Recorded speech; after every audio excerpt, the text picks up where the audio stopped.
Here we have a new 2025 Hyundai Santa Fe Hybrid. This one comes in the Calligraphy trim level. This is a front wheel drive model. This color is Atlantis blue. And then we do get the black leather interior. For the powertrain, we get a 1.6 liter turbocharged 4-cylinder engine made to a 6-speed automatic transmission. As we come around to the front end here, we do get our LED headlamps along with our LED daytime running lights. Love the light bar that goes across the middle, and the Calligraphy really does it for me because I love how everything's kind of blacked out, and especially with this blue here, it has a presence to it. It really does. Now down here to these wheels, these are Calligraphy exclusive 20-inch alloy wheels. Love that design. We get passive keyless entry on the front. Memory seat functions here. We get one-touch up and down windows on all 4 doors, electronic child lock and rear window locks. Power door lock controls are here, power mirrors, and we can power fold those as well. And they do have blind spot monitors in them. Bose premium sound system. Hood release is here. And I love the ambient lighting throughout. You can see the light bar there. Electronic parking brake, power lift gate, traction control, manual tilt telescoping steering wheel. There's a look at the pedals. And here's our very adjustable power driver seat. So we get our power thigh support. You can hit this button here. And that kind of folds everything up for the seat behind you. But a big thanks to Hyundai of Cool Springs for allowing me to review this Santa Fe today. I'll leave a link below in the description. If you're looking to find the best price on one of these closer to home, click that second link down below. It takes just a minute to fill out your information.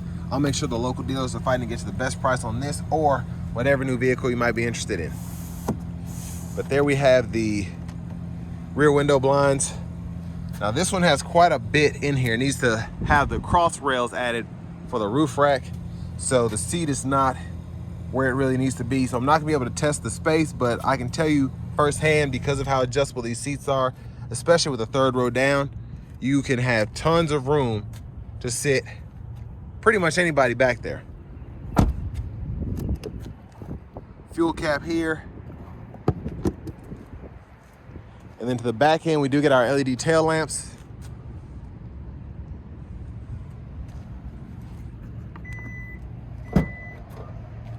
Power lift gate.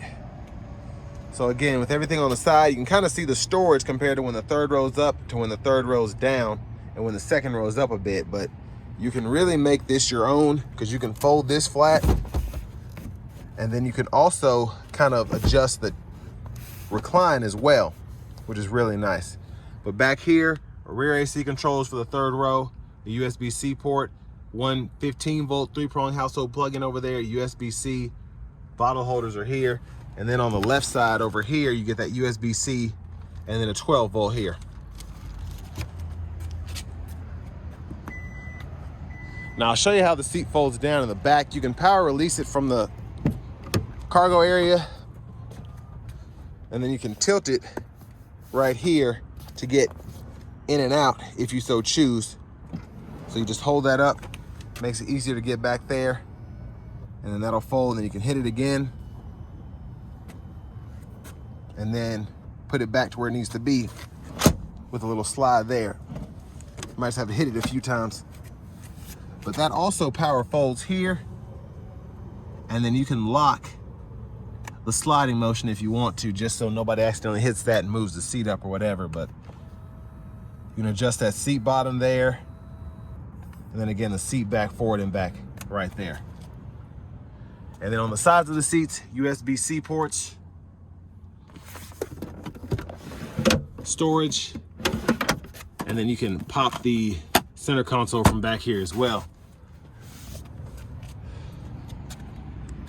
And then I'll show the button, but 3-stage heated outboard seats in the 2nd row. And here is our power front passenger seat, which does include the thigh support there. And then storage underneath where the typical shifter would be, 12-volt. You have a little storage pocket up top, and then glove compartment there. And then you also have the top pocket here. So that's a first. You get 3 different storage trays where the glove compartment would normally go. And when the air is running, the engine just popped back on. But there is that 1.6 turbo 4-cylinder. That hybrid setup there. And then this rain's about to start, so I'm gonna try and show off the turn signals before it does. So LED lights all the way around.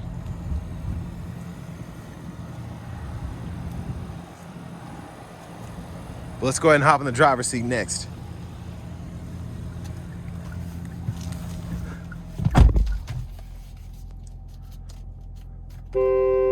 Love that horn sound, but I think that's H-Tech's.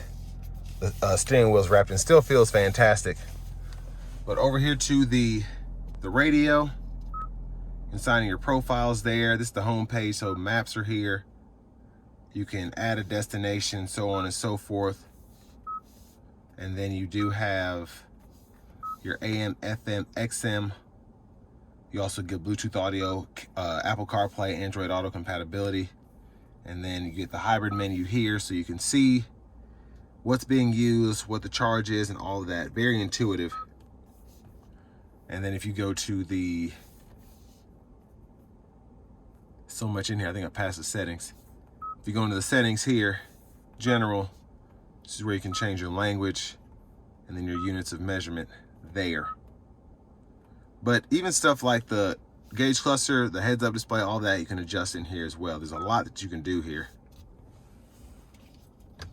Backup camera, guidelines follow you as you turn the steering wheel. You also get that bird's eye view, which is nice. And then you also have the front camera as well. So you just hit that there. Now down here, tons of stuff going on. We have our quick shortcuts for the radio. So setup, favorites, all of that there. A map, volume knob, you can click that to turn the audio off. And then your tune knob here. Hazards right there in the middle. And then dual zone automatic climate control. So you have a 3-stage auto you can set if you want to set that to low, high, medium. And then you can sync, unsync there. But 3-stage heated cooled seats up here. 2-stage heated steering wheel for the driver. And then everything else pretty self-explanatory. You can hit this to actually control the rear climate control if you want to.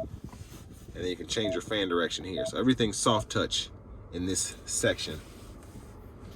Automatic brake hold, you can toggle that here. Your drive mode, you get 3, Eco, Sport, My Drive. Downhill brake control, parking camera, parking sensors, 2 wireless charging pads, which is nice. And then you do get the 2 USB-C ports up front here.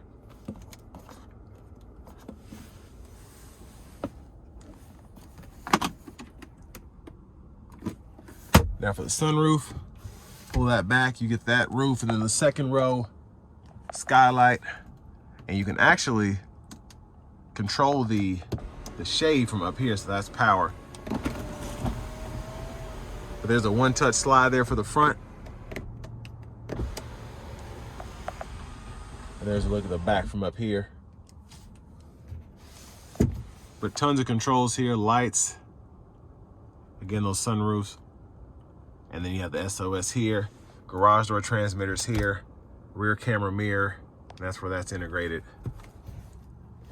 And then our vanity mirror right in here with a LED light. Now if you look closely, heads-up display is directly in front. Blinkers are over here, and then with each side you turn the blinker on, you do get the curbside camera view, low beams. There's auto, and then with auto low beams on, you can toggle the auto high beams. And then when the low beams are on, you can toggle the standard high beams. Over here, we get automatic wipers, 1 time off, auto low high. We can adjust that auto sensitivity here. And then our rear wiper right here. Push back for that rear wiper fluid, pull up for the front. Left side of the steering wheel, smart cruise. This goes through the sub menus of the gauge cluster, and then when applicable, you can use this as a scroll bar to go through the different views, tire pressure monitors, and all of that. And then gap adjust for the smart cruise, lane centering, set the speed, pause, resume. And then right side of the steering wheel, this mode button goes to your audio sources, voice recognition, custom button, phone button, track list, radio station presets, volume, and then you can click to mute. And then you do get your fingerprint sensor here if you want to set that up. Or for the shifter, hit the brake, reverse, drive, and then you kind of tap from either direction without pulling all the way up for neutral, and then park right there. Push button start. Finally, here's the key fob with remote start. But next, let's go ahead and take this 2025 Santa Fe Hybrid Calligraphy out on the road for a test drive. So starting the test drive in this Santa Fe Hybrid, same powertrain that you get in the Tucson. And I will say, as quick as the setup is, just in terms of the engine, having that turbocharge and all that, made it with the 6-speed, you can feel the difference, in my opinion, driving this compared to the Tucson. This just doesn't feel as quick. But it's a bigger vehicle, heavier, so. And I only say that because I'm driving these back to back. So if I wasn't, I probably couldn't tell the difference. I'd still say it feels pretty quick, feels good behind the wheel. And it does. It's just not the Tucson. So if you don't need that second row, or that third row, excuse me, you might want the Tucson for the added performance.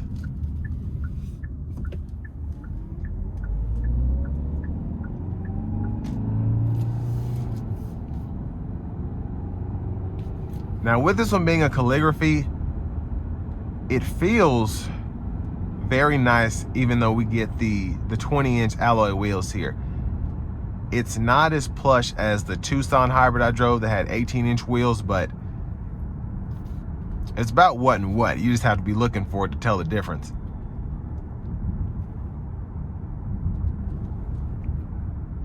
But this feels bigger, it looks bigger, but it doesn't drive any bigger, at least in my opinion, compared to the Tucson Hybrid.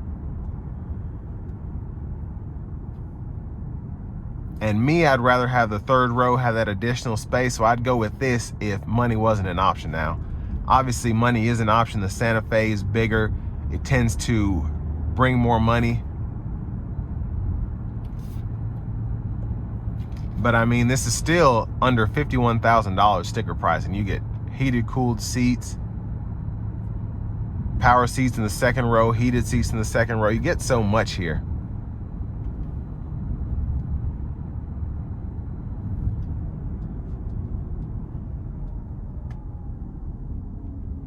Now I'm gonna put it into the sport mode, and we're gonna see how it gets up here. Here we go.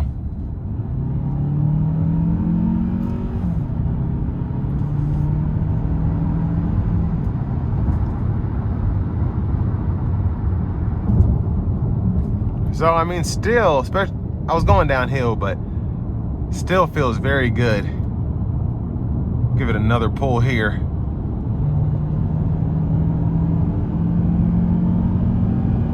And again, this isn't meant to win any races, but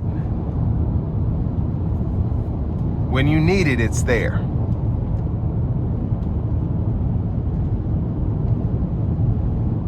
But I want to give one more thanks to Hyundai of Cool Springs for allowing me to review this Santa Fe today. I'll leave a link below in the description. If you're looking to find the best price on one of these closer to home though, click that second link down below. It takes just a minute to fill out your information, and I'll make sure the local dealers are fighting to get you the best price on this or whatever new vehicle you might be interested in. But the ride was really good going down that stretch of the interstate there. And that's a rougher patch of road, so that's pretty impressive. But I think Hyundai's been really killing it with the Santa Fe, even though the design at first was like, whoa. The Tucson and then even the Elantra N, I just think they're doing a great job still. Now, the lane centering, you probably want to turn that off when you're going through the city. It does a good job at kind of just keeping you on your toes, but it can be a bit much, especially just driving down the road normally without interstate driving, so just something to keep in mind. But I think a really good deal if you want the cream of the crop Calligraphy, you want those 20-inch exclusive wheels, the heated steering wheel, the thigh support, heated cooled seats, sunroof, navigation, all of that. I think it's a good way to go, because compared to other vehicles in the segment, it really is cheap. But then also just the hybrid aspect as well. It drives nicely, it feels good. The fuel economy is phenomenal. If you're comparing this to maybe a Traverse or an Explorer, you're gonna blow them out the water with the fuel economy. And everybody else is going to Turbo 4 anyway, so you have a little lower displacement, but not really a big deal unless you like to have the fastest 3-row mid-size SUV on the market or whatever. But still very impressive. And this will bring me to the end of my review of this 2025 Santa Fe Hybrid Calligraphy.